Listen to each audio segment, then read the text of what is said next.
Hello from Portugal. As you can probably tell, I'm being filmed at a very wide angle with slightly rounded shapes here and there. I'm sorry about that, but I had a bit of an accident.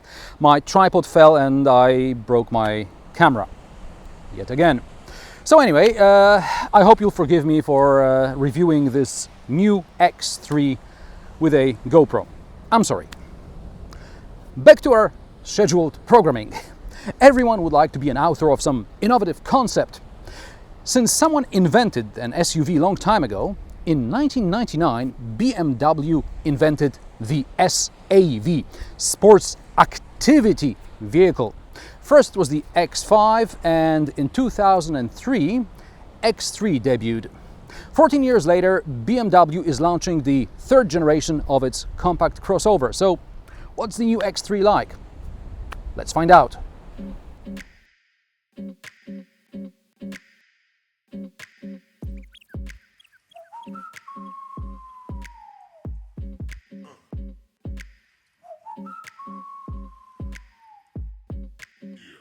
As far as external dimensions are concerned, third generation X3 is similar size to second generation, but the wheelbase is 5 cm longer and is now 2,846 mm. BMW claims new X3 is different in terms of design. The bonnet is longer and front overhang is very short, which is supposed to emphasize the 50-50 weight distribution. BMW X3 comes in 3 trims: the off-roady X-Line, the pretty much self-explanatory luxury line, and equally straightforward M-Sport line.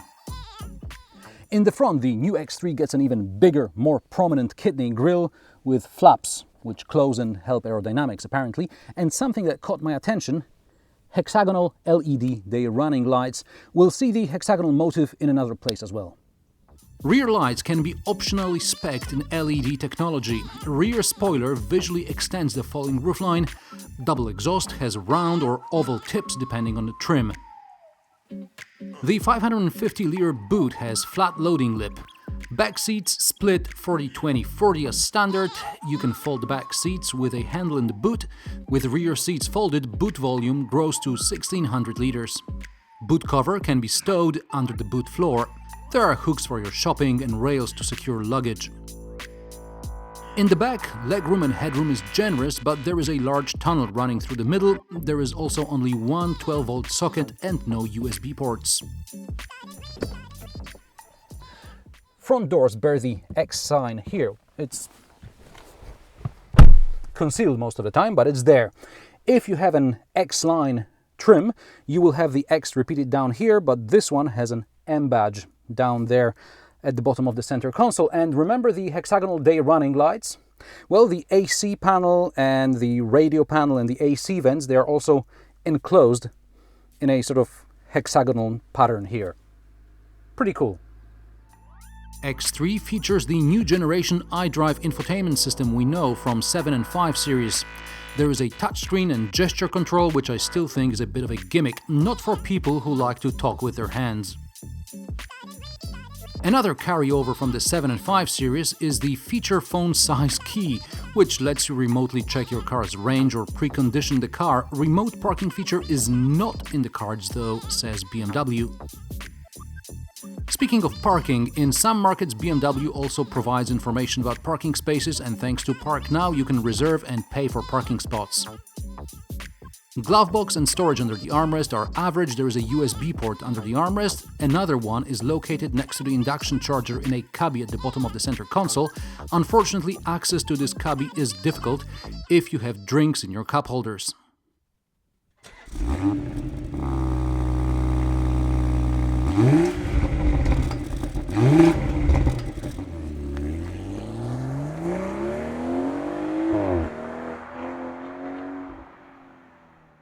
As far as the engine lineup is concerned, new BMW X3 gets mainly 2-liter petrols and diesels with power ranging from 184 to 252 horsepower. There is also a 3-liter 6-cylinder 256 horsepower X-Drive 30D diesel and the range-topping M40i with a 6-cylinder petrol motor producing 360 horsepower. All engines are mated to an 8-speed Steptronic automatic transmission. As you may know, I'm a fan of cars for the ordinary people. So in case of a BMW, I'd probably like to review a 20i or 20D. You know, that would be just fine, which is why during the launch event I was given M40i. Obviously, well, we'll have to make do, won't we?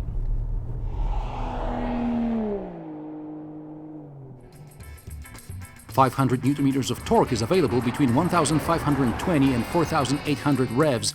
It takes just 4.8 seconds to accelerate from 0 to 100 km per hour. Combined fuel economy figure for this car is 8.5 liters per 100 kilometers, which I suspect is hard to achieve in real life, but during first drive launch events it's hard to verify such claims. This engine has a twin-scroll turbocharger. Steering ratio is 16.8 to 1, fast but not as fast as an Alfa Romeo Stelvio. BMW emphasizes the 50-50 weight distribution and rear-wheel biased X-Drive all-wheel drive. Outside Europe you can also get a rear-wheel drive S-Drive 20i base model. BMW boasts it managed to cut up to 50 kilograms for the new X3, among others thanks to using aluminium elements in the suspension.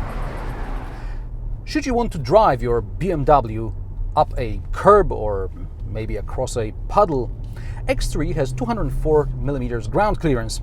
Approach angle is almost 26 degrees, breakover angle is over 19 degrees, and departure angle is 22.6 degrees. Maximum wading depth is half a meter.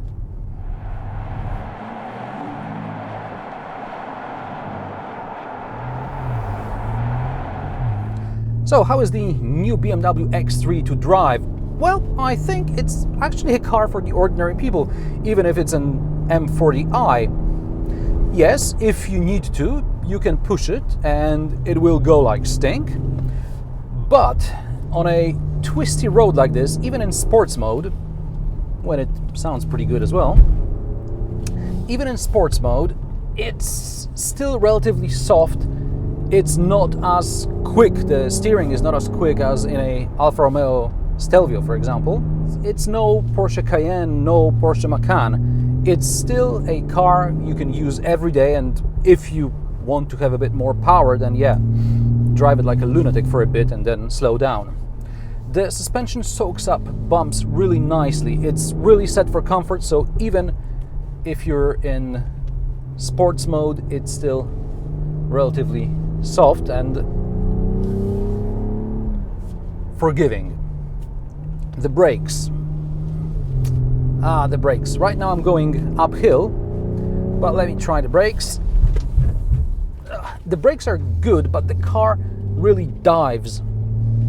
This is a very much everyday car which you can enjoy without compromise of comfort, and it still drives very fast. I've got a biker in front of me and I'm actually catching up. So I'll just slow down and let him be. We don't want a biker to crash, do we? Okay, let's slow down here. Let's take it easy. And yeah, I'll put it back in Eco Pro to save fuel and bunny rabbits.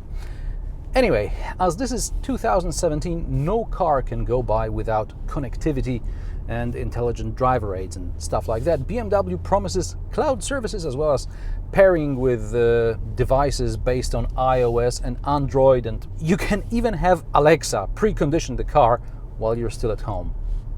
Because why not? BMW also offers new generation driver aids and semi-autonomous driving. Active cruise control will stop the car and then get it moving again in traffic. Lane change assist will appear at the end of 2017. There is also advanced lane keeping assist or wrong way warning system. Prices of the new BMW X3 start at €47,250 for the 2-litre 190 horsepower diesel. M40i starts at €66,300. BMW X3 is packed full of new tech, making the great-to-drive Alfa Romeo seem somewhat outdated. And what do you prefer? A car which will take some of the load off you, or maybe a car without any complicated gizmos? Let me know in the comment section below. If you like this video, give it a thumbs up, share it with your friends. New episodes every Friday. Thanks for watching, but before I say goodbye, I think this is a moment when I can remind you about my Patreon and PayPal links below. I would really appreciate it if you would help me buy my new gear back, because it's going to be kind of difficult filming with just one camera. So click those links below, $1 here, $1 there, and I'll be back on my feet in no time. Thanks guys, I really appreciate it.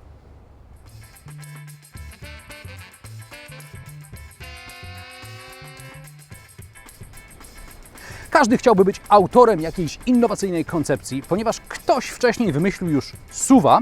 Na koniec ubiegłego stulecia BMW wprowadziło na rynek pierwszego SAV-a, Sports Activity zamiast Utility Vehicle. To był model X5, do którego w 2003 roku dołączył mniejszy, kompaktowy crossover.